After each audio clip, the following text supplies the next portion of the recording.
यानी संविधान जीके से top 25 plus most important NCERT based question लेके आए हैं जो आपके सभी प्रकार की परीक्षाओं में पूछे जाने वाले प्रश्न हैं। आई होप आप लोग अच्छे होंगे। स्वागत है आपका श्रेष्ठ एजुकेशन एक्सप्रेस में। चलते हैं सीधे पहले क्वेश्चन की। वीडियो अच्छा लगे वीडियो को लाइक करिएगा, दोस्तों में शेयर करिएगा। पहला क्वेश्चन देखिए क्या कह रहा है। जब संविधान को पहली बार अपनाया गया था तब इसमें कितने अनुच्छेद थे? ये ऑप्शन आपका राइट होगा 395। दोस्तों 26 नवंबर 1949 को अपनाए गए संविधान में प्रस्तावना में 22 भाग 395 अनुच्छेद एवं 8 अनुसूचियां थी।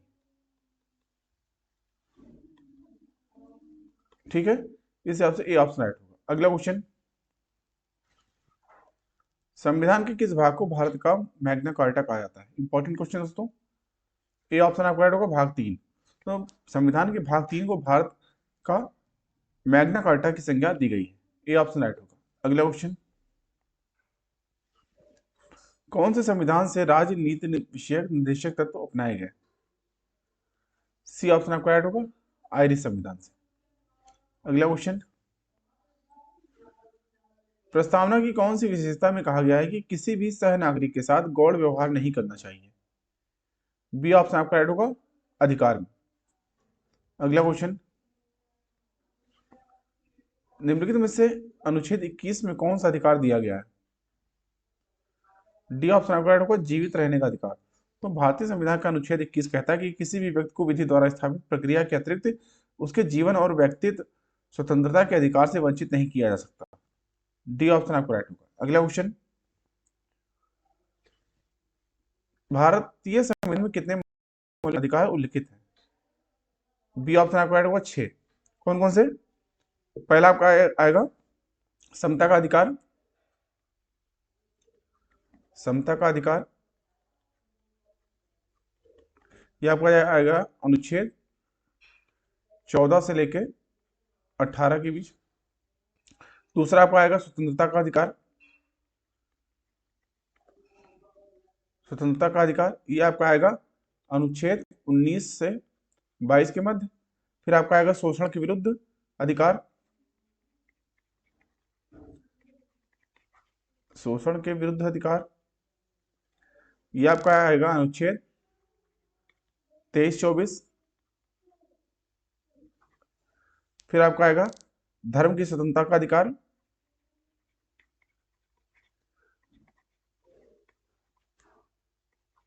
धर्म की स्वतंत्रता का अधिकार ये आपका आएगा अनुच्छेद 25 से लेकर 28 के मध्य।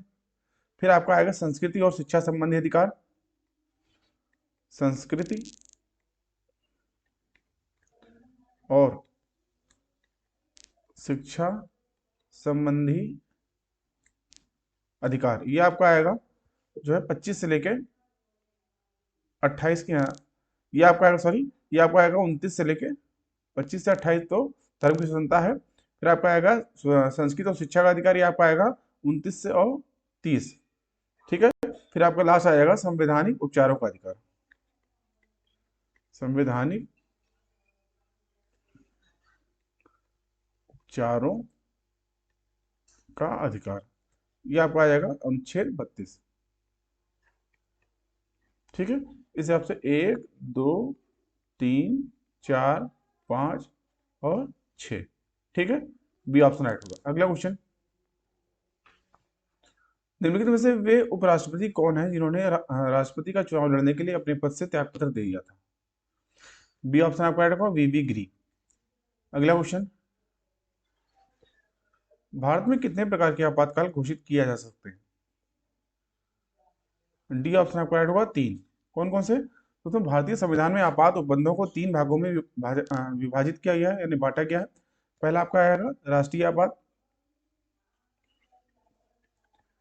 राष्ट्रीय आपात ये आपका आएगा अनुच्छेद 352। फिर आपका राज्यों में संवैधानिक तंत्र की विफलता, राज्यों में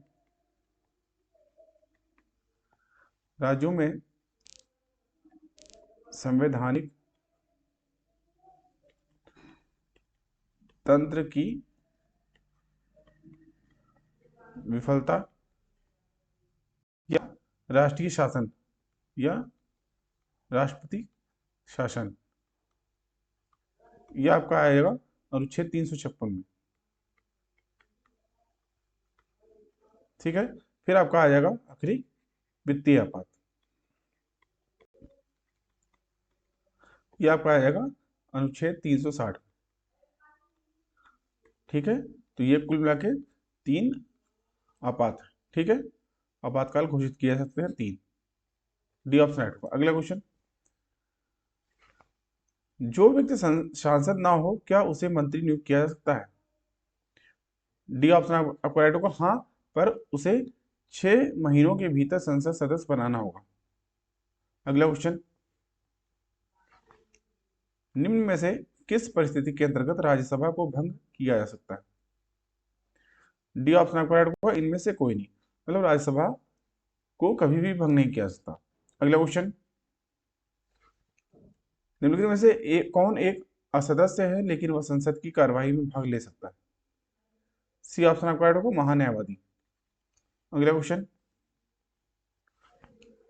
उच्चतम न्यायालय किसके लिए संरक्षक यानी अभिभावक है?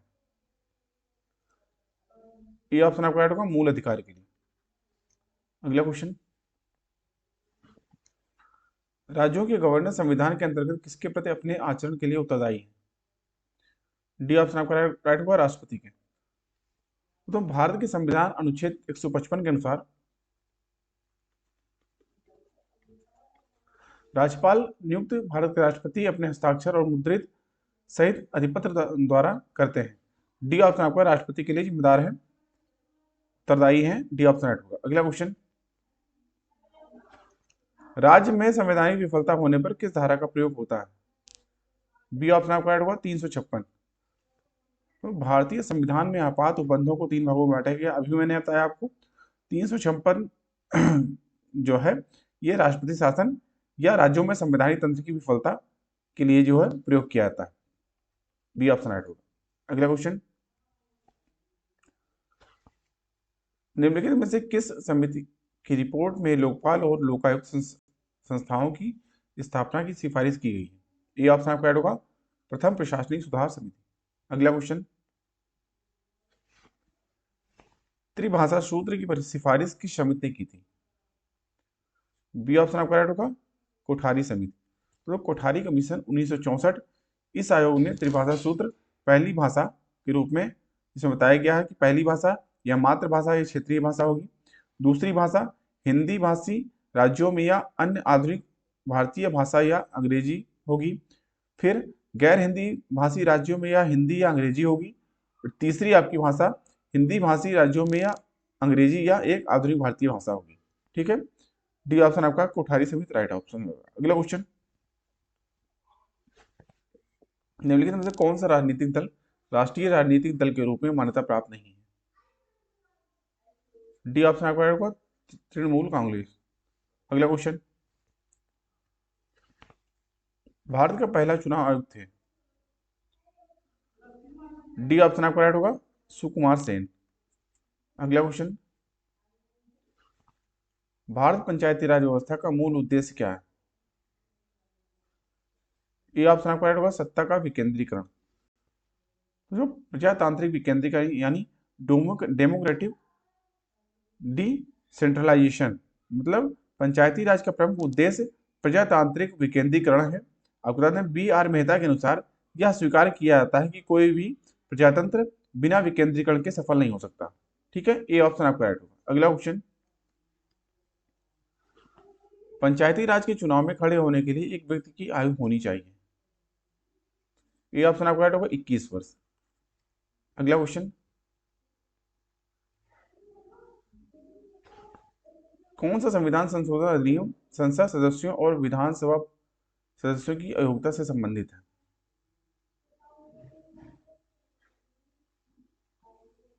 इस क्वेश्चन के लिए आपका बी ऑप्शन राइट होगा, 52वां संशोधन अधिनियम। तो 52वें संशोधन अधिनियम 1985 में एक राजनीतिक से दूसरे राजनीतिक दल में जाने के आधार पर संसद और विधानमंडल के सदस्यों की अयोग्यता का प्रावधान किया गया है। आपको बता दें दल बदल विरोध कानून को वर्ष 1985 में संविधान के 52वें संशोधन में के माध्यम से पारित किया गया था, जिसने भारतीय संविधान में 10वीं अनुसूची जोड़ी। ठीक है, बी ऑप्शन आपका ऐड। अगला क्वेश्चन, निम्नलिखित संशोधनों में से किसे भारत का लघु संविधान भी कहा जाता है? बी ऑप्शन आपका ऐड होगा 42वां संशोधन। तो इंदिरा गांधी के प्रधानमंत्री रहते हुए 1976 में 1976 यानी 1976 में 42वां संविधान संशोधन किया गया। देश में उस समय आपातकाल लगा हुआ था। इसी दौरान संविधान की प्रस्तावना में 3 नए शब्द भी जोड़े गए। कौन कौन से? समाजवादी, धर्मनिरपेक्ष और अखंडता को इसमें जोड़ा गया था। बी ऑप्शन आपका राइट होगा 42वां संशोधन। अगला क्वेश्चन, संवैधानिक संशोधनों को पारित करती है। ए ऑप्शन आपका राइट होगा राज्यसभा। अगला क्वेश्चन, अल्पकालीन अध्यक्ष का क्या कार्य होता है? ए ऑप्शन आपका राइट होगा अध्यक्ष के न होने पर सदन की कार्यवाही का संचालन करना। अगला क्वेश्चन, शक्ति विभाजन का सिद्धांत निम्नलिखित में से किस शासन पद्धति का है? बी ऑप्शन आपका राइट होगा संघात्मक शासन। तो शक्ति विकेंद्रीकरण भी एक आधारभूत सिद्धांत है। इसका अधिक प्रयोग एकात्मक शासन प्रणाली में किया जाता है। आपको बता दें संघात्मक शासन प्रणाली में शक्ति स्वतः विभाजित होती है और एकात्मक शासन में शक्ति केंद्र में निहित होती है। बी ऑप्शन आपका राइट होगा संघात्मक शासन। अगला क्वेश्चन, और हमेशा की तरह आज का प्रश्न आपके लिए, निम्नलिखित में से संविधान का वह उपबंध कौन सा है जिसके आधार पर सरकार नियोक्ताओं को प्रसूति राहत उपलब्ध कराने के लिए बाध्य कर सकती है? अनुच्छेद 41, अनुच्छेद 42, अनुच्छेद 43 या अनुच्छेद 44? इस क्वेश्चन का जवाब आपको ज्यादा से ज्यादा संख्या में कमेंट बॉक्स में देना है। अभी के लिए इतना ही। आई होप आपको वीडियो अच्छा लगा होगा। वीडियो अच्छा लगा दोस्तों, वीडियो को लाइक करिए, अपने दोस्तों में शेयर करिए, चैनल को सब्सक्राइब करना ना भूलें, जिससे चैनल पर आने वाले इंपॉर्टेंट वीडियो की नोटिफिकेशन आपको टाइमली मिलते रहे। अभी की वीडियो को देखने के लिए धन्यवाद। मिलते हैं दोस्तों नेक्स्ट वीडियो में, तब तक के लिए थैंक यू। जय हिंद।